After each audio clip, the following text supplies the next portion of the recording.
Plus ada satu, jangan samakan ide Resi Agung Putanata Sriwani Manuabe dengan Suli yang ada di Bali. Awas, dengan cara melukat tadi, saya melukat lalu saya kasih berkat ubun-ubun, itu restu seorang Suli kepada umat. Jadi bukan kabulisasi atau aksi, punten. Yang melihatnya nafsu pasti silahkan aja.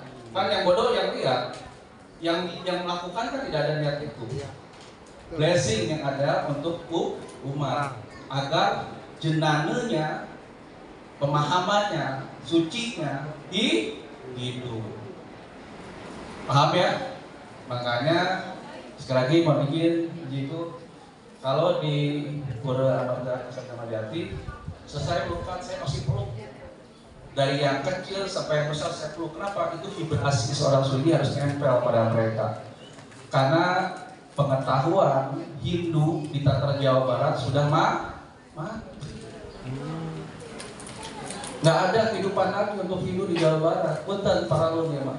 Mau terima syukur nggak terima juga masalah itu. Udah saya mah nggak penting. Tetapi saya harus sampaikan. Om Swastiastu, Sampurasun. Ya, punten saya kebetulan saya mendapat jodoh orang Sunda juga, Sunda Widitan. Izin Ratu ini pasti tentu sedang viral-viralnya Ratu. Dan berasal dari Sunda Widitan yang sekarang kita tahu sedang kuat-kuatnya. Saya tahu Sunda Wiwitan adalah ajaran yang luhur, yang sudah kuno sekali, dan sekarang konsolidasinya sangat dahsyat. Saya ada resistensi dari Semeton Sunda Wiwitan. Begitu tiba-tiba seorang yang sangat kuat Sunda Wiwitannya tiba-tiba masuk Hindu yang katanya salah satu ajaran impor. Itu saja yang ingin saya tanya. Punten sekali dirinya budayawan, lalu mereka tidak mendalami kespiritualan atau belum mendalami kespiritualan. Lalu tadi sampaikan, tadi ada beliau katakan di awal, ini bukan koreksi, maaf, tidak mengkoreksi. Ini kejadiannya sama nih waktu di Denpasar. Waktu itu PHD di Denpasar menginginkan saya masuk Sunda Widani.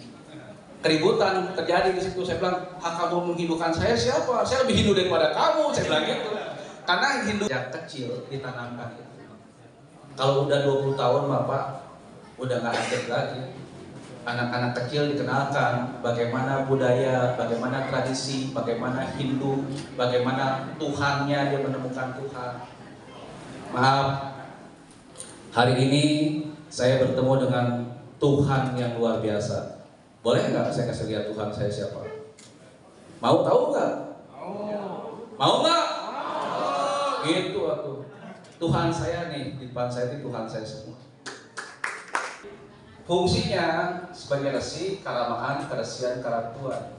Rama di sini adalah manusia yang disucikan oleh resi. Jadi bukan Tuhan yang marah kahyangan di mana-mana, bukan. Ini Tuhan yang ada dalam diri pribadi manusia. Angkatnya orang suci, baik orang suci Bapak, itu semakin banyak. Tetapi kenapa ke umat jadi merosot? Ini pertanyaan saya. Kenapa kok bicara merosot? Mohon solusi atau mungkin kiat-kiat dari nanti yang kami kembangkan. Yang kedua, terkadang kami sering menyampaikan kita utamakan itu kualitas atau kuantitas, tidak benar. Begitu mohon pencerahannya. Terima kasih. Agama. Sekarang tadi disampaikan, bagaimana mungkin umat bisa bertemu pemuka agama kalau pemuka agamanya tetap di-grill di tempatnya masing-masing, di sakargadinya. Bagaimana umat bisa bertemu kalau tidak hanya berhubungan dengan upacara saja? Padahal kebutuhan umat itu bukan hanya upacara.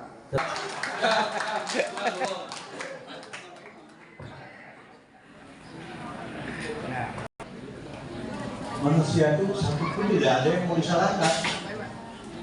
Itu sudah manusiawi. carilah permasalahannya. Jangan cari siapa yang disalahkan. Kalau cari yang disalahkan, bubar kita. Bubar. Apa masalahnya? Siapa yang bisa apanya? Kalau dibongkar masalahnya itu, oh ada 4 poin ini. Yang ahli poin A siapa? Yang ahli poin B siapa? Yang ahli poin C siapa? Ayo kerjakan. Nah gitu. Nah di kita tadi sudah disebut-sebut harus jujur mengerti seperti yang Banyu Pinaro itu kan ada 3 sasaran itu. Badan disucikan dengan air. Secara simbolik tadi sudah. Tapi apakah kita melihat air gitu saja? Tentu kita mohon doa supaya bukan sekedar air. Air itu membersihkan yang di baliknya. Pikiran dibersihkan dengan kejujuran dan kebenaran. Kebenaran yang tunggal itu bukan pembenaran. Bukan pembenaran. Yang ketiga, jiwa atau roh atau atma dibersihkan dengan pengetahuan suci. Nah, tidak berhenti di situ. Setelah tahu pengetahuannya, praktekkan. Praktek itu tapo, branto, yoga, samadhi. Plus kebijaksanaan. Mengapa kebijaksanaan? Karena di dunia ini tidak ada yang benar yang satu itu. Kalau ada orang 10 berkumpul, kebenaran itu 10. Satu pun tidak ada yang bersangkal kebenarannya. Karena dia berjalan pada pengalamannya masing-masing. Menurut saya begini, saya kan dulu lewat sana. Menurut saya begini, saya dulu lewat sana. 10 jalan, 10 rumus, 10 kebenaran. Mana yang paling benar? Lihat akibat akhirnya, gitu. Ya, itulah. Jadi maksudnya ini ada tadi, kok bisa ya sekian ribu, sekarang itu sudah dekat 4.000. Sulingi. Sampai sudah punya anak, sampai punya cucu, nggak pernah itu buka-buka Weda. Paling nggak dengarlah dari orang-orang. Karena di situ nasihat-nasihat itu sebenarnya karena memang betul. Mengapa tidak boleh Weda itu sloka-slokanya tidak seperti musuh. Ya. Nasihat berkulit. Nah, takut nanti belok sana belok sini terjemahannya itu. Di Weda sendiri itu ada sloka. Weda itu sangat takut kalau dibaca oleh orang yang minim pengetahuannya. Takut